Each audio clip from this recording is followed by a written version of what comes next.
Quiero enviar un saludo a todos y todas por igual. Soy parte de la diáspora negra y heredero de personas secuestradas, esclavizadas y violentadas desde África hacia América por los ingleses, portugueses y españoles desde el siglo XVI. Crecí en un pueblo llamado Timbiquí, en el litoral pacífico y al sur de Colombia. Aún hoy es imposible llegar a mi pueblo por una carretera. Se requiere volar y navegar por ríos para llegar hasta allí. Es un paraíso natural en medio de una cruenta disputa violenta entre carteles de las drogas, mafias y políticos corruptos.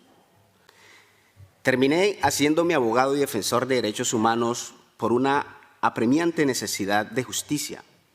Hoy tengo el honor de liderar un colectivo de abogados y abogadas que llevamos casos de personas violentadas o asesinadas por la policía, las fuerzas militares, y ejercemos el litigio estratégico y solidario en diversos ámbitos relacionados con los derechos humanos. Es muy significativo hacer esfuerzos para conmemorar de manera reflexiva la abolición de la esclavitud, entendiendo el contexto social y político de una época que sometió a los peores vejámenes conocidos a millones de personas en un periodo de 400 años. Pero nuestra reflexión frente al pasado debe permitirnos aprender colectivamente de los errores y por sobre todo forjar nuestras acciones como sociedades hacia el futuro. Hace poco visité en Brasil el Museo Afro en Sao Paulo y también en días pasados estuve en México en el Museo Memoria y Tolerancia, dedicado a crear conciencia a través de la memoria histórica, particularmente a partir de los genocidios y otros crímenes. En ambos casos, estos espacios de museos son una impronta significativa de memoria, pero evidencian que como sociedades seguimos negando que persisten en el mundo las segregaciones, los racismos y los genocidios, que no solo ocurren en las sombras, sino que están disponibles para nuestro horror e indiferencia en múltiples fuentes de información digital, para poner el caso palestino. El cambio climático no es un discurso ideológico, es una realidad que se evidencia en múltiples crisis en el mundo que está dejando millones de víctimas, millones de muertos. Creemos desde nuestro trabajo jurídico que debemos discutir el estatus de los bosques, los animales y los ríos como poseedores de derechos y sujetos de una reparación colectiva por parte de la humanidad que garantice su coexistencia inmediata y futura.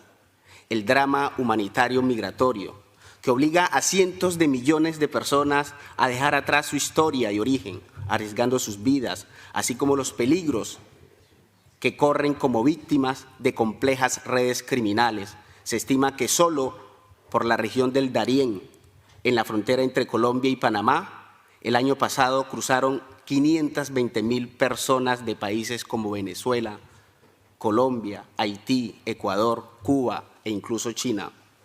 Otro desafío es encontrar abordajes realistas al fenómeno de las drogas que parte de la educación y el acceso a la información como derechos para superar el abordaje meramente militar y las violencias que se inscriben en los territorios y cuerpos de las personas racializadas.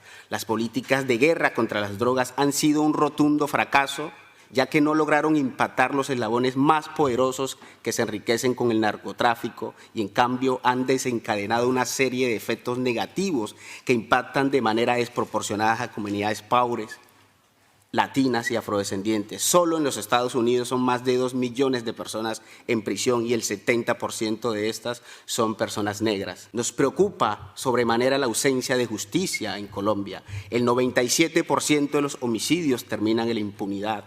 Si bien son muchos otros los elementos los que podríamos enumerar aquí y por ser respetuoso con el tiempo corto, es importante señalar que la emancipación personal de la esclavitud mental implica necesariamente comprender que la esclavitud como el racismo no se acabaron por decreto con las resoluciones y normas de la comunidad internacional, sino que mutaron hacia múltiples poblaciones y prácticas igualmente ignominiosas y brutales.